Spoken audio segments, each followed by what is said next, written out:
very few instrument brands in the music industry that have had quite the impact on modern music that Fender have. They're so iconic that the shape has practically become the go-to for not only other guitar brands, but for people who know nothing about music drawing a guitar. Whether it's an animation or a child in an art class, if you ask them to draw a guitar, the chances are it's gonna look a little bit like this. But not only that, they are responsible for some of the most iconic guitars and basses in music history. They're a brand so well known and so synonymous with guitars, they're practically a household name, even for people who aren't musicians. Now, Fender are one of those brands where they're so big and so famous and have so many people using their instruments that normally when you go to buy one, you kind of already know what you want. For example, you go, I want a Strat, I want a Tele, or a Jazzmaster, etc. However, one thing about Fender is whilst their guitar models are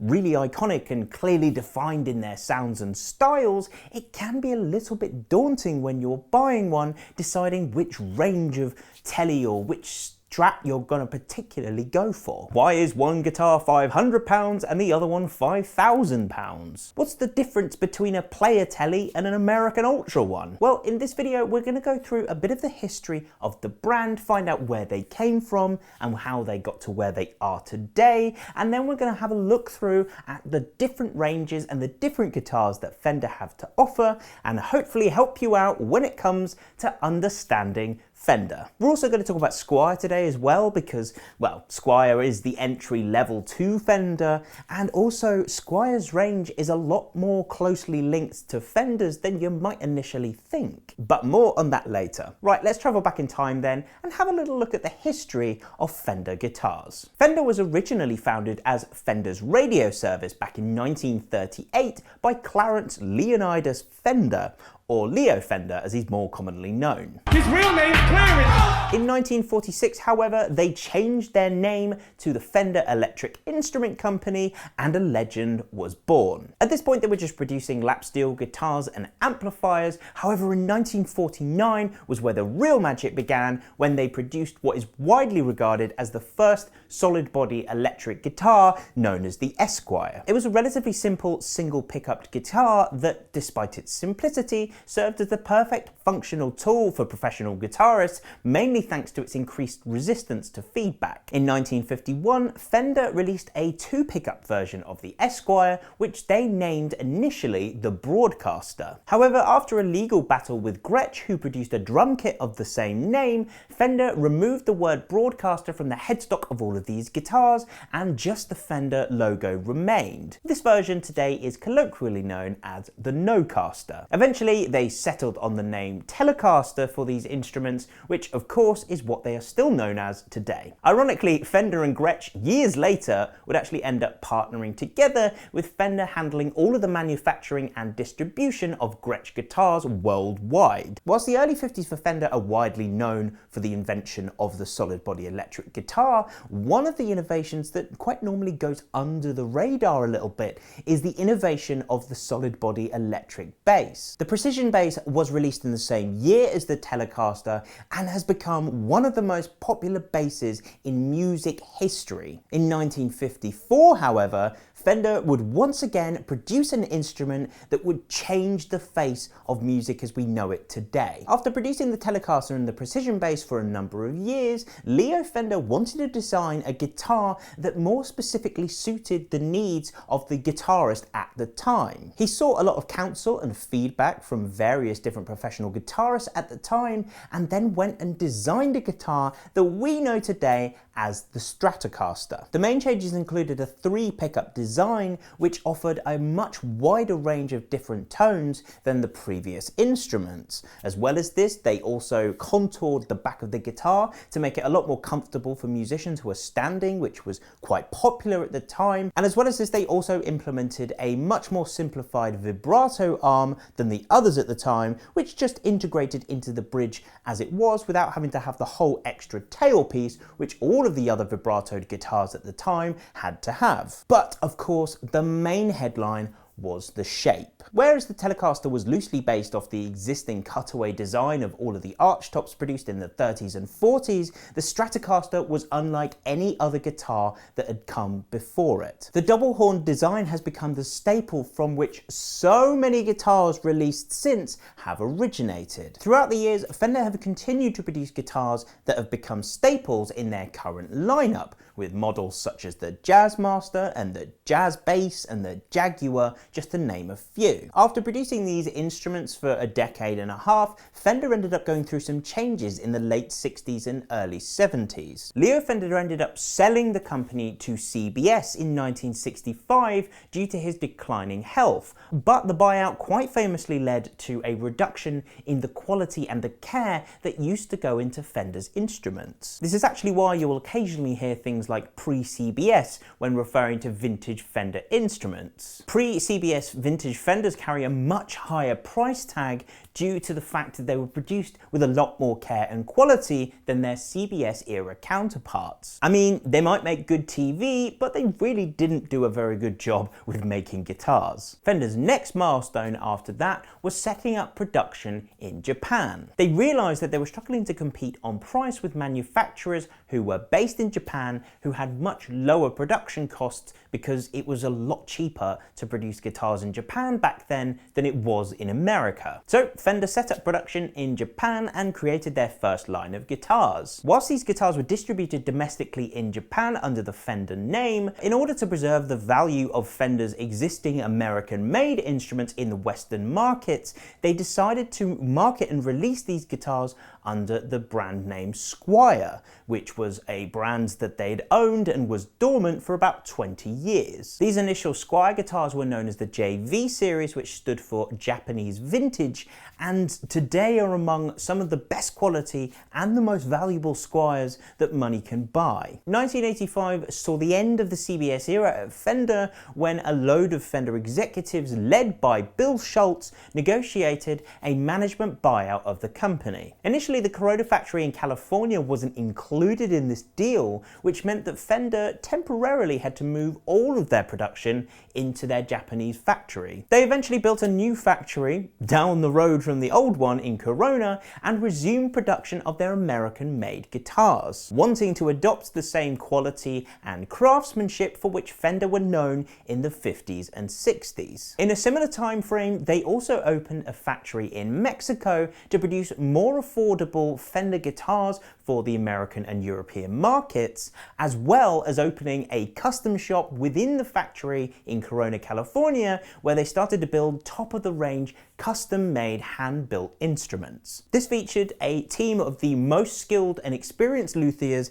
that Fender had to offer. Since then, they've continued to produce guitars in the American factory and the Mexican factory, as well as the Japanese factory, all the way through to today, adding brands such as Gretsch, like we've already discussed, as well as Jackson and Charvel and EVH to their roster. They re-established themselves as the Fender Musical Instrument Corporation, and ever since they've been continuing to produce all of these guitar brands and all of these guitars for the global market through to today. Anyway, that was a very brief, abridged history of Fender. There was so much I had to leave out of their very rich and illustrious history, but it is time to talk about the Fender guitars as they are today. Right, I mean, they're all really famous, iconic guitars, so I'd be quite surprised if you didn't already know at least a little bit about some of the guitars in Fender's range, but just to be safe, let's go through every single type of model in the core range that Fender produce in the modern day. First up, let's look at the Telecaster.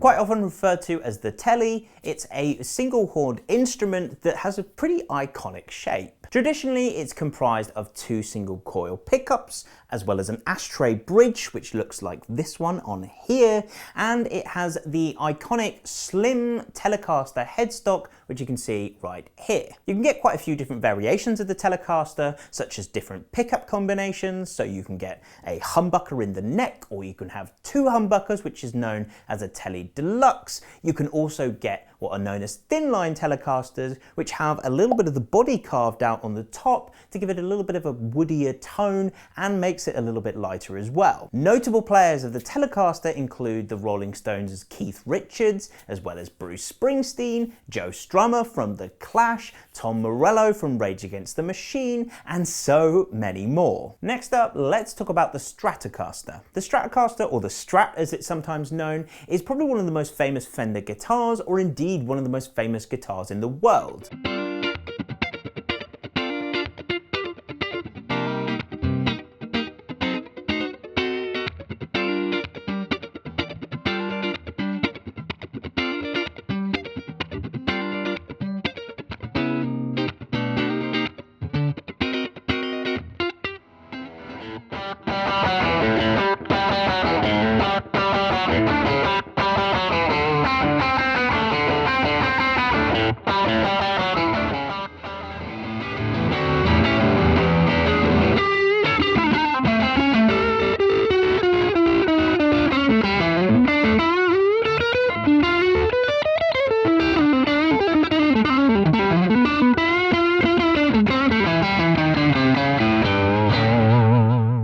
We've already talked about the double horn design from which so many guitars have been based. It was originally designed actually to appeal to country players, however the versatility of the tones made it popular with guitarists of all different genres. Typically they're comprised of 3 pickups, as well as either a 3-way or more recently a 5-way pickup selector. The 5-way allows you to combine 2 pickups together to get these really nice out of phase Fender sounds that I'm sure you recognize and know already. In more modern Stratocasters, you can quite often get a humbucker in the bridge instead of a single coil, with the ability to coil tap or split the coil to make it a single coil if you want, just further adding to the versatility of this instrument. Typically they come with a tremolo arm that's integrated into a floating bridge. However, more recently you can also get more modern designed 2-point tremolos for extra stability. Notable users of the Strat, take your pick. I guess most famously you have Jimi Hendrix, Stevie Ray Vaughan, Mark Knopfler from Dire Straits, David Gilmour from Pink Floyd, and so many more. Next up, the Jazzmaster. Introduced in 1958, it featured what's known as an offset body shape, which was designed to be extra comfortable for seated players, i.e. jazz and blues players, hence the name Jazzmaster. As the name suggests, they specifically designed it to try and appeal to jazz players. They also had a rhythm circuit on there to give it a really nice warm jazzy sound.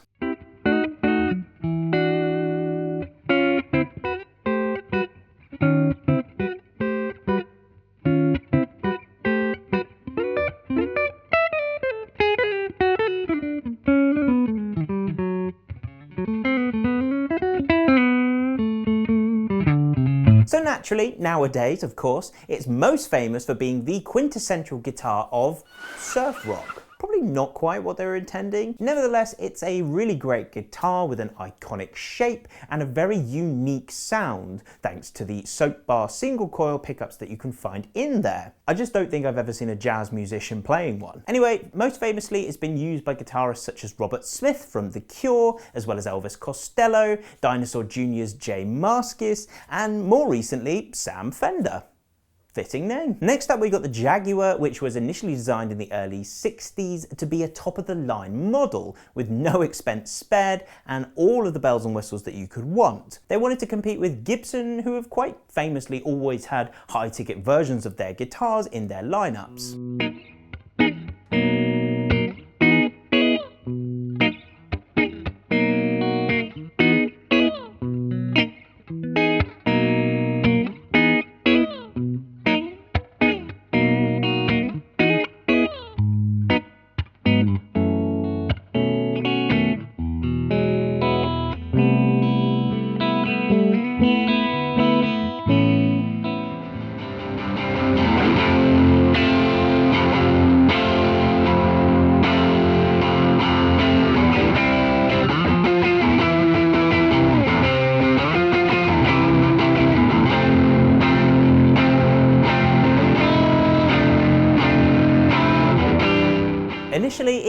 didn't really do that well. However, it had a bit of a renaissance in the 80s with punk and grunge, and was most notably picked up by none other than Nirvana's Kurt Cobain. It featured quite a complex switching system and was the first Fender of its kind to allow you to combine multiple pickups straight out of the factory. Other guitars that you'll still see in Fender's lineup, whilst they might not be quite as iconic, are things like the Mustang and the Duo Sonic. These were initially produced to be affordable student guitars for beginners and anyone who wanted to pick up a bargain, I suppose. Normally they feature 2 single coils and are not that far away from some of the more premium instruments that Fender build. However, again, like the Jaguar, Kurt Cobain himself used to use Mustangs quite a lot. In fact, he liked both of these instruments so much for different reasons that when Fender came to him to produce his own artist model, he ended up fusing the designs of the 2 guitars together, taking his favourite elements from each one, and created the Jagstang. Currently, this is still available as an artist model, but I don't know how far in the future you're going to be watching this. Before we move on to the actual ranges of Fender, let me quickly talk about the basses. The Precision bass, or the P bass as it's quite often known, was produced in the early 50s and was Fender's first bass. It was a straight-bodied rudimentary design with a single split-coiled humbucking pickup. The Jazz bass came later, around the same time as the Jazzmaster,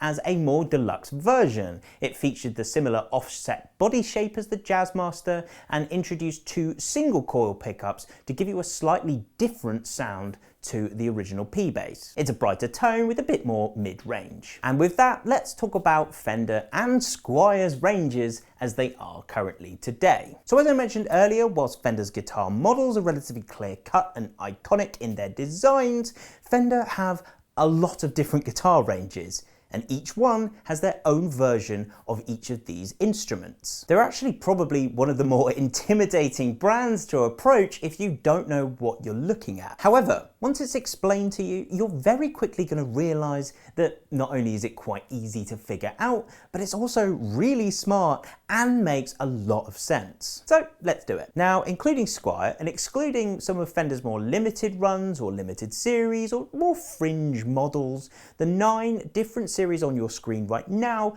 are what largely comprise Fender and Squier's entire catalogue. Now, Fender Japan and Custom Shop aren't in here, but we're going to talk about them a little bit later. For now, these are the 9 core series of Fender and Squier guitars. That's a lot of series though, right? You can see why it can be a little bit daunting for someone trying to pick the right series for them, but we're about to put this all into context really quickly. Now, in order to break this down, we're going to first look at the manufacturing location. Starting with Squier, these are mostly produced in the Far East these days. They're normally mass produced in factories because they're designed to be affordable for beginners and people on a budget. They're the first name in our table. The second name is Mexican Fenders. This is the mid-range of Fender guitars. Normally they're from about £500 all the way up to £1,000 and maybe a little bit over for more limited or special run models. Fender Japan nowadays is a bit more of a limited series. It's not really a core line, particularly for the Western market. So it's not going in our table, but it's just good for you to know that in terms of the price point, it sits above Mexican Fender and slightly below the next category we're going to talk about, which is American Fender. Nowadays, American Fenders are considered top of the line in terms of the standard production models that Fender make. They're still produced in the Corona factory in California that was established in the mid-80s, and they have a much higher level of craftsmanship and quality than their Mexican-made counterparts. Often these guitars go for around £1,500 and above. And of course, if we're looking at this in terms of a scale, Fender Custom Shop would sit above American Fenders in terms of the price point and the quality. However, again, it's not going in our table because they are limited one-off guitars that you have to special order and pick your own specs and everything. But we're going to talk about it later. Okay, so we started to fill out the table a little bit. We've got all of our manufacturing locations and price points here, and now it's time to talk about the y-axis. Now, this other axis is going to indicate what style of guitar each of these ranges is producing. So the first category, we have vintage.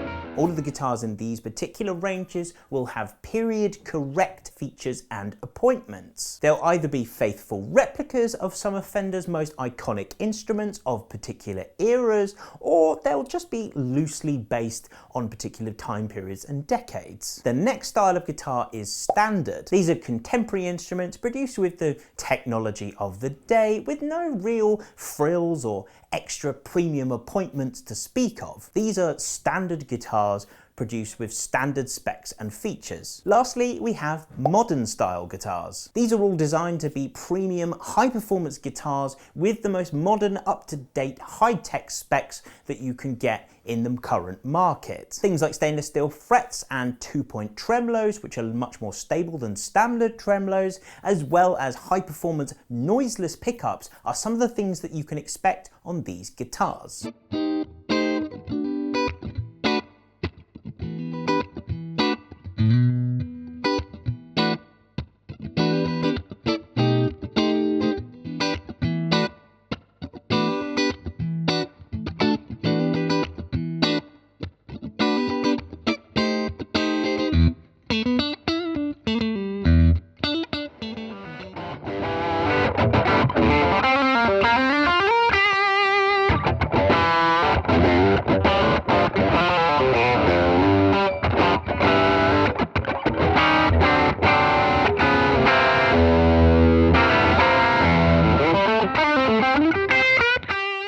So, we have 3 different manufacturing locations, and we also have 3 different styles of guitar. What if I told you that we just explained all 9 of Fender and Squier's core ranges? Don't believe me? Well, let's fill in the table. So there it is visually, but let me very quickly go through it audibly for you as well. So in the Squier range, our vintage series is known as Classic Vibe, the standard series is known as Affinity, and the more modern up-to-date series is known as the Contemporary series. In Mexican Fenders, the vintage series is known as Vintera, the standard series is known as the Player series, and the more modern up-to-date series is the Player Plus series. In the American range of Fenders, the vintage series is known as American Vintage 2, the standard series is known as American Professional 2, and the more modern series is known as the American Ultra series. As you can see, for each tier of guitar and for each style of guitar, there is a Fender or Squier range. This concept pretty much explains every single Fender and Squier core range, not only now, but also in the future. They may change the names, they'll often refresh the specs and the different guitars in there, but the same philosophy that underlines the range now will still apply. For example, the American Vintage 2 series, which came out last year, ended up replacing the American Original series. However, both series were there to produce vintage style instruments in the American market. Even if down the line they introduce and take away different series within this table, the same philosophy will remain. So, there you go. That is everything you need to know about the core catalogue of Fender and Squier. Now let's talk about some of the other more fringe series. Fender Japan, as I mentioned in my video about Fender Japan, which is linked below, is a series that produces limited run and quite unique guitars for the Western market. They only ever produce small quantities, and once they're gone, they are gone. There's no sort of standard range of Japanese Fenders that you'd see year on year.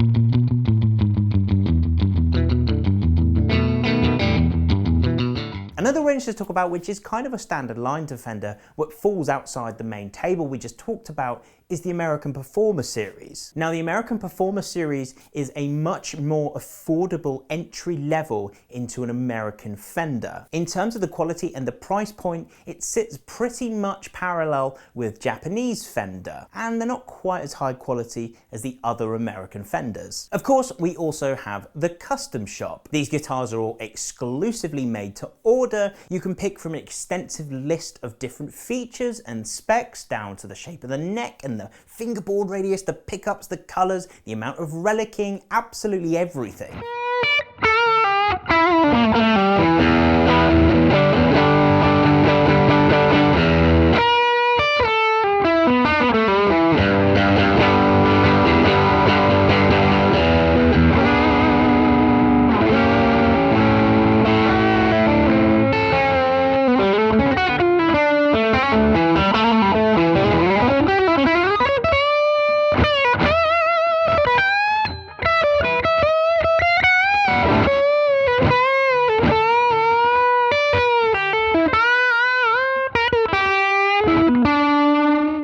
custom shop guitars are made by a team of custom shop builders. However, there is one more level above this in the custom shop, which is known as master built. Now, master built guitars work very similar to the custom shop, except you get slightly better customization with the instrument, and every guitar is produced by a single Fender master builder.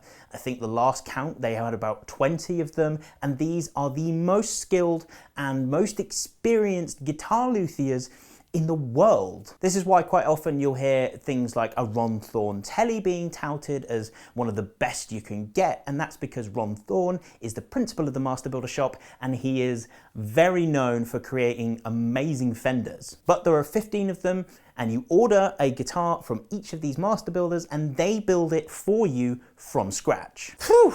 And I think with that, I've covered practically every Fender and Squier range. They do have a few other series that are either discontinued or probably more likely going to be discontinued in the next few months.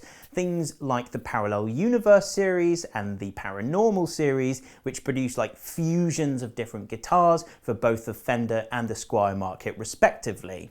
They kind of pop in and out of Fender's range. They're not standard line. Normally they'll come and go, so they're not mentioned in the series because of that. You also have artist series guitars with hundreds of different Fender artists, all having their own unique custom signature models. Again, there are too many for me to talk about in particular, but the usual suspects are there, such as Jimi Hendrix and Eric Clapton and Kurt Cobain, as well as a few lesser known modern artists such as Tash Sultana and the like. And I think that is about it. Often when I do these videos about brands, I'll get the inevitable comments saying, oh, you didn't mention this range, which was produced for like 3 months in 1980 and only had about 500 copies. But other than things like that, I'm pretty sure I covered everything. Or not. Maybe let me know in the comments. So hopefully this video has given you a bit more of a clearer idea as to what to look for when it comes to one of the biggest brands in the music industry. Owning a Fender is a wonderful thing to do. They're a company that quite literally has something for everyone, and as someone who has owned quite a few different Fenders in my time, I can only attest to how good their quality is and how amazing they sound. But if you have any questions that I haven't answered, feel free to pop them down in the comments below. Maybe someone else who has experience in that area can answer it for you. If I don't, let's just all help each other out. Also, if you've owned any particularly nice Fenders in your past, feel free to pop that down in the comments as well. I love hearing the stories of all the treasures that some of you guys have picked up in the past. But thank you so much for watching. Thanks to Nathan for the demos on these guitars as well. And if you enjoyed the video, hit the like button, subscribe to see more things like this, and we will see you very soon.